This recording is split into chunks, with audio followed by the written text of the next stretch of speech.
parang ayaw niyang sundin yung desisyon ng Supreme Court. Sinabi na ng Supreme Court na yung impeachment case ni Sara Duterte na nasa Senate ngayon ay void. Huwag niyo nang umpisahan. Tapos sinabi niya na mali ang Supreme Court, tapos ipinaparamdam niya sa ating lahat na hindi niya susundin yung utos ng Supreme Court at bubuhayin niya pa rin yung case. Bilang leader ng legislature, nakakatakot yun.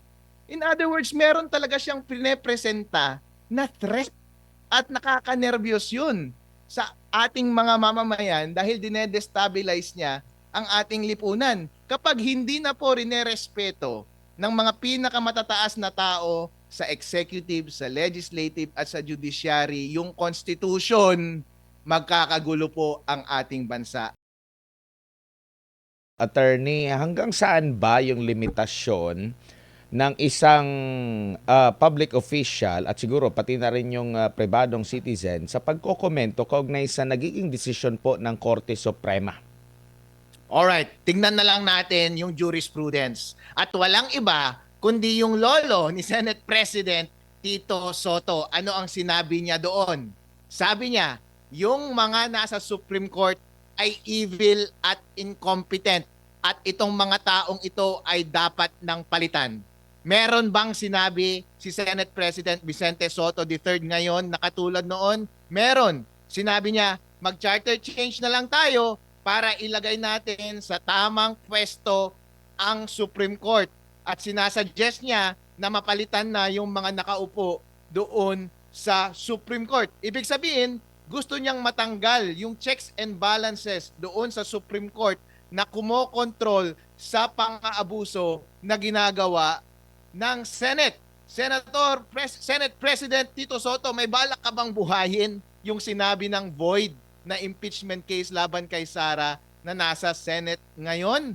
Pero basic po yan, karapatan po ng bawat mamamayan, kasama na ang mga senador at mga public servant na magsalita at magbigay ng fair comment sa kahit na anong bagay na pinag-uusapang pampubliko.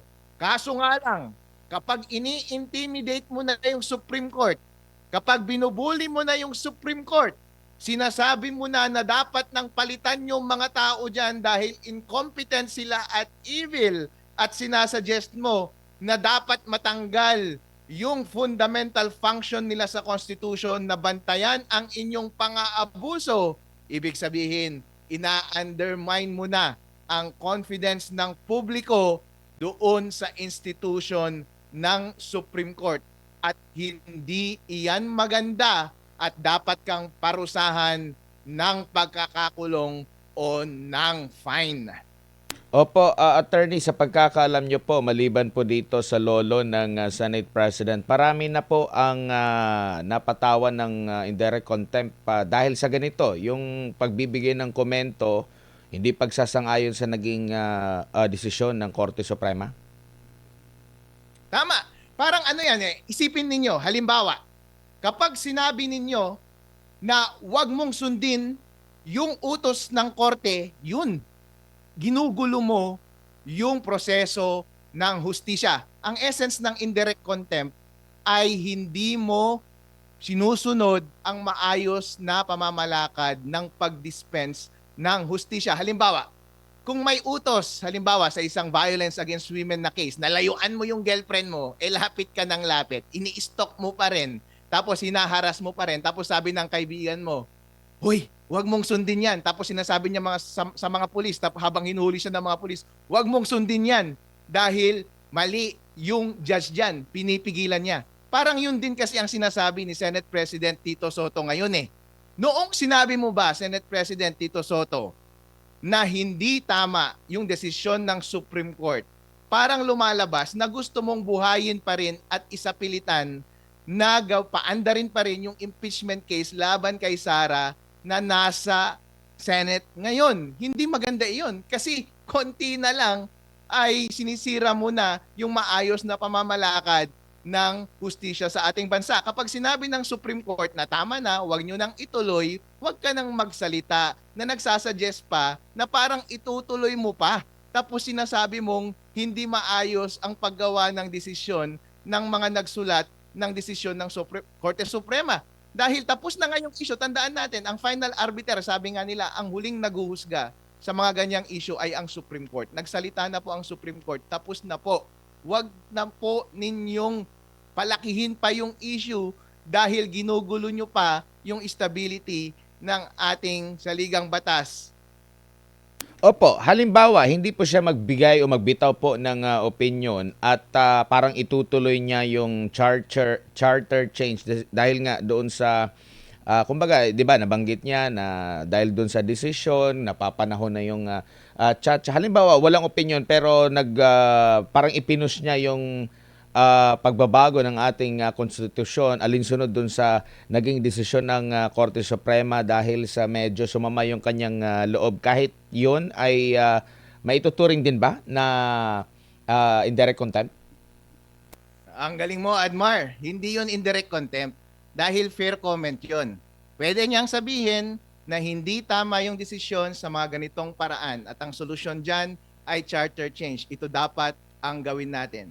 Kaso nga lang, kapag inatake mo na yung pagkatao ng ponente, ang mga miyembro ng Supreme Court, at sinasuggest mo na sa pamamagitan ng pagbabago ng ating konstitusyon ay para mapalitan yung linya ng mga nasa Supreme Court ngayon, ibig sabihin, meron ka ng bad faith na tinitirada yung mga taong nakaupo doon at yun ay delikado dahil na-undermine niya yung confidence ng publiko sa institusyon ng hustisya. Opo, para din sa kaalaman ng ating mga kababay, yung separation of powers po kasi parang yun nga yung nabanggit din niya, nag-overreach, lumagpas na. Sa tingin niyo po, lumagpas na ang Korte Suprema doon? At kailan ba natin masasabi kung kasi ang punto ng Korte Suprema na ganito ang dapat gawin. Sa panig ng ni Tito Sen, parang sinabi niya na lumagpas na. Alin ba, kailan ba, ano bang senaryo na masasabi nating lumagpas na ang isang Korte Suprema doon sa kanyang kapangyarihan na punta na, o kumbaga nag-overreach na doon sa iba pang sangay po? Admar, dito sa decision na ito, hindi lumagpas ang Supreme Court. Tandaan natin na ang Supreme Court ang final na nag-i-interpret kung ano ang ibig sabihin ng saligang batas. Ang nakalagay sa saligang batas ay bawal na mag-file ng impeachment complaint within 1 year after initiation ng prior impeachment complaint. So, ano ang nangyari? Noong December, merong mga impeachment complaint na ipinasa at inirefer nung January sa Committee on Justice yung mga impeachment complaint. Ayon sa Supreme Court, yun yung point na initiated na yung impeachment complaint. At from there, bawal nang magsampa pa ng impeachment complaint within 1 year. Pero ano ang ginawa ng House of Representatives? Noong February ng 2025, nagpasa sila ng complaint through votes ng 1/3 ng members of the House para isubmit na yung articles of impeachment papunta doon sa Senado para umpisahan na yung impeachment trial. Tandaan ninyo, yung ginawa ng House of Representatives noong February ay hindi pareho sa mga impeachment complaint na nai-refer na sa Committee on Justice. Therefore, yung ginawa nila noong February ay within the 1-year bar rule. In other words, in-apply lang naman ng Supreme Court kung ano ang isinasabi sa batas. Kasi nga naman, hindi pwedeng sunod-sunod-sunod ang impeachment complaint na ipinapasa mo laban sa isang impeachable officer dahil iniistorbo mo siya sa kanyang paggawa ng trabaho. Dapat ang ginawa ng House of Representatives noon ay yung naunang mga impeachment complaint na nasa Committee on Justice, dapat yun yung inelevate nila sa Supreme Court. Hindi dapat sila gumawa ng kanilang sariling impeachment complaint which served as the articles of impeachment na ipinagbotohan ng 1/3 papunta sa Senate. Tandaan natin, doon sa ating konstitusyon, pwedeng magsampa ng kaso ang isang private individual na endorse ng isang congressman or ng isang congressman or through 1/3 na direktang boto ng mga members ng House of Representatives na binoboto ang isang impeachment complaint which would serve as the articles of impeachment. In other words, itong tatlong ito na paraan para magsampa ng impeachment, pwede kayong gumawa ng ganitong mga style o pamamaraan para magsampa ng impeachment complaint. Pero if at least one of them was referred already doon sa Committee on Justice, deemed initiated na yung impeachment complaint. So any impeachment complaint na gagawin mo after that, sa kahit na anong paraan, method 1, method 2, or method 3, barred na po iyon ng Constitution. Yun naman ang ginawa ng Supreme Court. It's nature na i-interpret lang ang ibig sabihin ng saligang batas at i-apply yung facts doon sa case. As a matter of fact, sound yung decision na iyon. Hindi ko alam kung ano ang sinasabi ni Senate President Tito Soto na lumalabag sa konstitusyon. Wala naman siyang sinabing alternative na decision na dapat ginawa ng Supreme Court para sana ma-demonstrate niya yung layo ng wisdom ng suggested resolution na gusto niya at dun sa pagresolba ng mga mahistrado.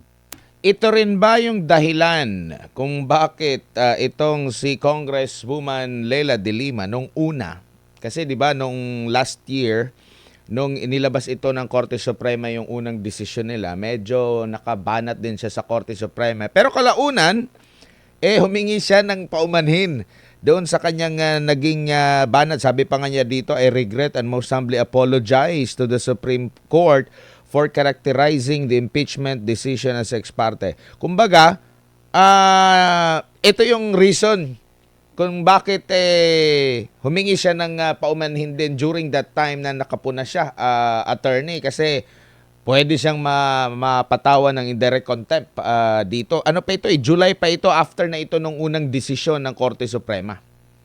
Magandang personal policy po iyan na kapag tayo ay nagkakamali ay humihingi tayo ng tawad. Hindi ba tinuturo sa atin yan nung bata tayo? Ang problema kasi dito kay Senate President Tito Soto, sabi niya mali ang Supreme Court, pero sir, ano ang tama?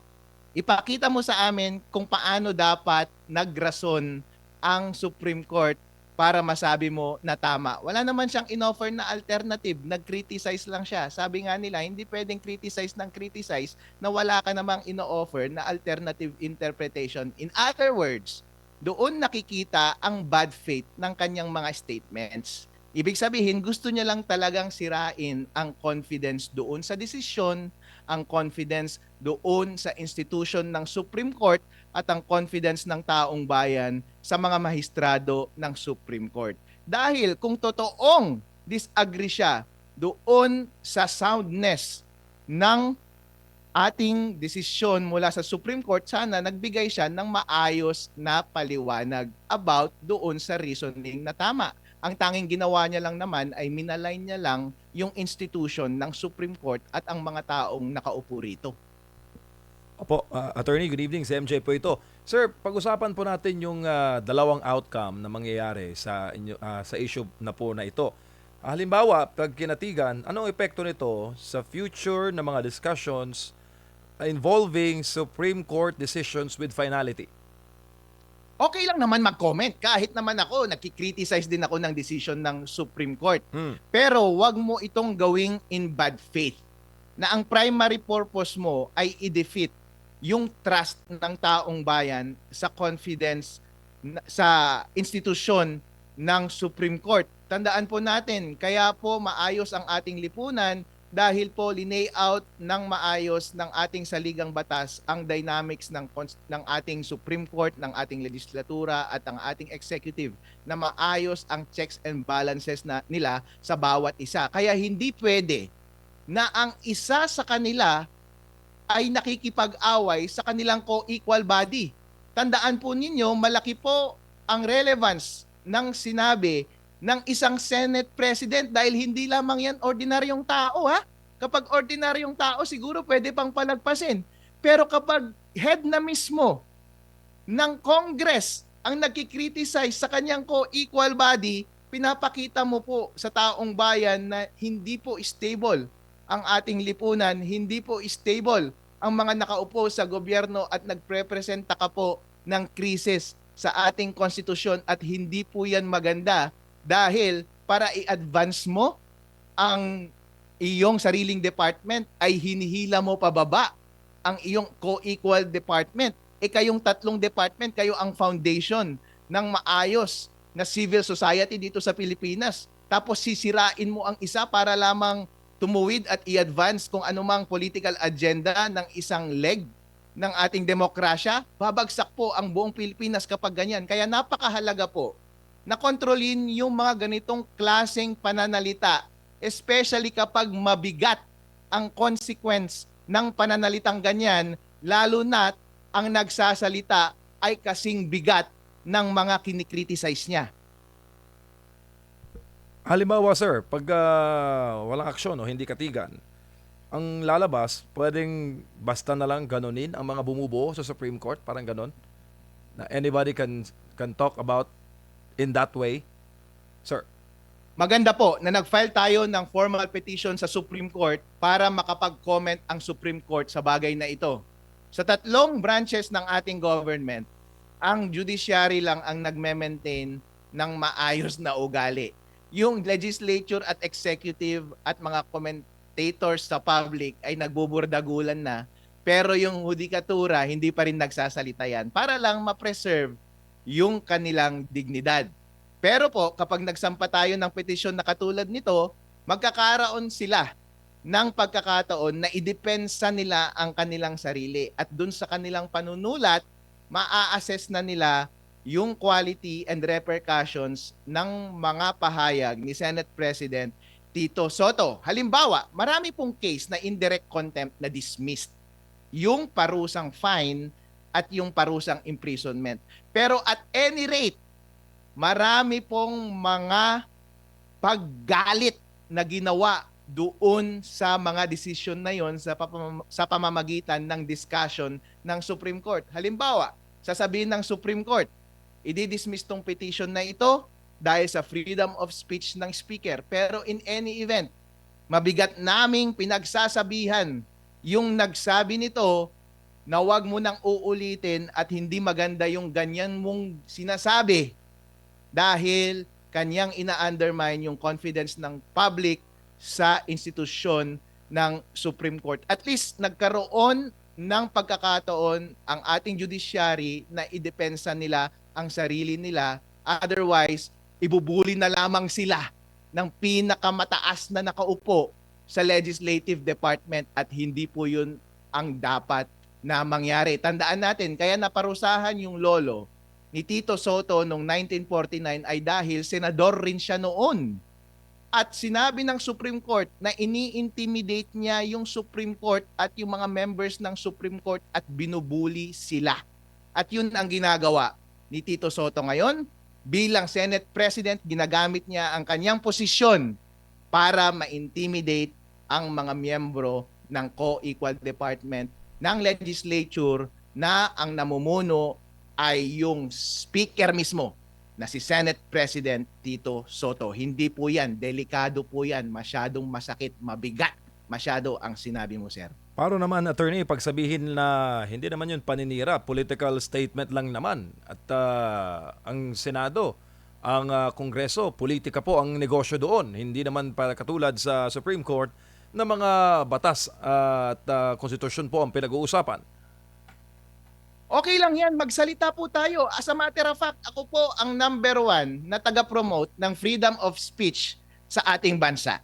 Kaso nga lang kapag nagsalita ka ay nakakatakot na. Ngayon po, sa sitwasyon ni Senate President Tito Soto, kapag nagsalita po kasi siya, parang ayaw niyang sundin yung desisyon ng Supreme Court. Sinabi naman ng Supreme Court na yung impeachment case ni Sara Duterte na nasa Senate ngayon ay void. Huwag niyo nang umpisahan. Tapos sinabi niya na mali ang Supreme Court, tapos ipinaparamdam niya sa ating lahat na hindi niya susundin yung utos ng Supreme Court at bubuhayin niya pa rin yung case. Bilang leader ng legislature, nakakatakot yun. In other words, meron talaga siyang pinapresenta na threat at nakakanervyos yun sa ating mga mamamayan dahil dinedestabilize niya ang ating lipunan. Kapag hindi na po rinerespeto ng mga pinakamatataas na tao sa executive, sa legislative at sa judiciary, yung constitution, magkakagulo po ang ating bansa. At yun lang po ang aming pinoprotektahan. Ang mensahe lang namin kay Senate President Tito Soto ay, bilang leader ng legislature, sir, maging maingat po sana kayo sa inyong pananalita dahil mabigat po ang karga ninyo, mabigat po ang dating niyan, malakas po ang weight ng bawat bigkas ninyo at malaki po ang epekto niyan sa dignidad at confidence ng taong bayan sa ibang department ng ating gobyerno. Opo, sir, anong comment ninyo sa sinabi po ni Tito Sen na yung desisyon daw po ng kataas-taasang hukuman ay isa pong impossible dream at nang himasok sa kapangyarihan po ng Kongreso to initiate and try impeachment cases? Sana ipinaliwanag niya bakit impossible dream. Ano ba ang konsepto niya ng dream? Sana ipaniwanag niya kung bakit mas magaling pa daw ang first year student kaysa sa mga mahistrado ng Supreme Court. Sana ipinaliwanag niya kung bakit mali ang desisyon ng Supreme Court. Yun nga po. Kaya nga po kami ay nagrereklamo dahil buti sana kung nagbigay siya ng maayos na paliwanag sa kanyang mga sweeping statements na nag-undermine ng dignidad ng Supreme Court. Kung ginawa niya sanang maayos yung kanyang pagpapaliwanag, at least maintindihan siya ng taong bayan at mabibigyan natin ng pagkakataon ng taong bayan na sila na mismo ang maghusga kung tama si Tito Sen o hindi. Para kapag malaman nilang hindi siya tama, hindi siya paniniwalaan. Ibig sabihin, malusog ang palitan ng diskurso. Kaso kasi ngayon, sinasabi niya sweepingly na yung desisyon ay mali at yung mga mahistrado ay mas mahina pa kaysa sa first year student. Ibig sabihin, hindi mo tinitira yung merits ng decision itself. Hindi mo tinitira yung substance ng decision itself. In other words, ang iyong layunin lamang ay pababain ang tiwala ng taong bayan sa nagsulat at doon sa isinulat. At iyan po ay delikado. Sir, kaugnay pa rin sa binanggit niyo po kanina na separation of powers ng tatlong sangay po ng pamahalaan. Maaari bang sabihin na political question ng impeachment at hindi dapat pakialaman ng Supreme Court? Political in nature, largely and primarily, yes. Kasi ibig sabihin, kapag nagbigay ka na ng desisyon, yung mga tao sa Senado, kapag gumagawa na sila ng substantive decision doon sa kaso, it's a political call at hindi sila pwedeng questionin ng Supreme Court. Pero pagdating sa proseso, yung mga bagay-bagay na dapat mong sundin, black and white, at hindi mo pwedeng iwasan dahil na-layout yan ng saligang batas, hindi yon political question. Legal question iyon. Dahil kapag hindi mo sinunod yung procedure, illegal yan. Therefore, kapag sinabi ng Supreme Court na ang inyong proseso ay hindi sang-ayon sa procedure na lineout sa Constitution, ibig sabihin, hindi yon saklaw sa political wisdom ng mga legislators. Therefore, pasok siya sa province ng Supreme Court na pagdesisyonan. Baka naman sir, ang dating dito ng iba, sa iba, gusto nyong patahimikin. No? Gusto nyong pagkaitan ng pagkakataon na magpahayag ng kanyang sariling opinyon ang Senate President. Okay, sige. Alright, bigyan natin siya ng benefit of the doubt. Hindi ba't yun din ang ginagawa nyo sa amin? Kapag ginagawa nyo sa amin, hindi naman kayo nagre-reklamo Pero kapag ginagawa sa inyo, grabe kayo umiyak. Binibigyan lang namin kayo ng a taste of your own medicine. Kumbaga sa basketball, sinisiko na kami. At namang hindi kami gaganti. Ang dumi na ng laro ninyo, mga dirty player kayo. Ibig sabihin ba magbabait-baitan pa rin kami at hindi namin susuklian ang inyong dumi, maduming paglaban? Kung yun ang sinasabi niya. Kasi magfa-fly lamang yung argument niya kapag sinasabi niya na madumi kami lumaban. Sir, kung inaamin mo na madumi yung ganitong atake, in other words, madumi rin yung mga atake nyo sa amin na kinakasuhan nyo lahat. ng mga lumalaban sa inyo na nagpapahayag lamang ng kanilang komento sa mga public issues. Opo, tugon po ni Tito Sen ay maghihintay raw po siya ng kopya galing po sa Supreme Court hinggil po doon sa inyo pong petisyon. At sinabi niya, na I quote, "But what about those who align with my opinion, such as retired Supreme Court Justice Adolfo Ascuna, si Father Rangelio Aquino daw, yung UP College of Law, Dean Pablo Yamese, iba pang mga abogado, Attorney Wilfredo Garrido, Law Dean Mel Santamaria, Manolo Quezon III, and others that pointed out the factual errors of the decision and the possibility of a judicial legislation." Tanong niya pa, attorney, siya lang ba daw? Ako lang ba? Yan po yung tanong ni Tito Sen. Yes sir, ikaw lang, Senate President Tito Soto. Bakit? Dahil ikaw ang sitting Senate President. At ang bawat salita mo ay mabigat ang dala at mabigat ang consequence niya doon sa judiciary. At pangalawa, ikaw lang naman ang maboka at ganoon ang tono ng pagsasalita. Halimbawa, kapag yung mga sinabi mong tao, sinabi nila mali yung decision na yun, may mga pagkakamali yung decision na yun. Okay lang yun para sa normal na tao na pakinggan dahil wala naman silang kapangyarihan na impluwensyahan yung ating Senate na buhayin yung kaso dahil hindi naman sila leader ng Senate eh. Pero kapag ikaw ang nagsalita, kasama ka yan sa obligasyon mo at responsibilidad mo bilang isang responsible na leader ng upper chamber na maging maingat sa iyong pananalita. Dahil kapag sinabi mo na hindi valid yung desisyon, sinasuggest mo na gusto mong buhayin yung kaso na sinabing wag na dapat buhayin. Kaya mali po yung ginawa ni Tito Sen, siya lang dapat po ang kasuhan, hindi yung mga normal na tao na nagpapahiwatig lamang ng kanilang opinyon. Opo, at mukhang may balak, attorney, na magsampa ng ethics complaint. Yes, marami kaming balak. Merong separate na complaint na ipapasa laban kay Senate President Tito Soto doon sa Committee on Ethics ng Senate sa kanilang house para siya ay disiplinahan. Po, sir, Kasi isipin po natin MJ yung mga ganyang bagay, patikman natin sila ng kanilang sariling gamot. Halimbawa, sa ginagawa nila kay Congressman Kiko Barsaga sa Congress, sa kanyang freedom of speech din, di ba? Napaka-inosenteng gawa. Ginagawa niya nga yun sa private sphere. Hindi nga siya nag-criticize ng gobyerno, yung mga picture daw. Hindi ba? Napaka-inosente ng mga yun. Ginawa niya lang naman sa isang convention yun. Freedom of speech yun ha. Mas malinaw yun na freedom of speech. Pero inaabuso siya. Ngayon naman, sir, try mong tikman yung mapait na gamot na isineserbisyo nyo sa amin. Huwag kang umiyak. Okay? Opo, meron din po palang binanggit no si Attorney Topacio na kahit daw si dating US Vice President Al Gore abay ginalang po yung naging desisyon ng US Supreme Court nang siya po ay matalo noong 2000 presidential elections. US VP na yun, attorney. Yun po.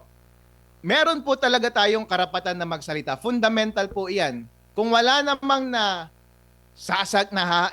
nadadamage na institusyon sa ating lipunan dahil sa kapangyarihan at impluensya na dala ng speaker, by all means, magsalita ka ng iyong opinion dahil hindi mo naman na-destabilize ang ating bansa eh. Pero with great power, sabi nga nila, comes with great responsibility.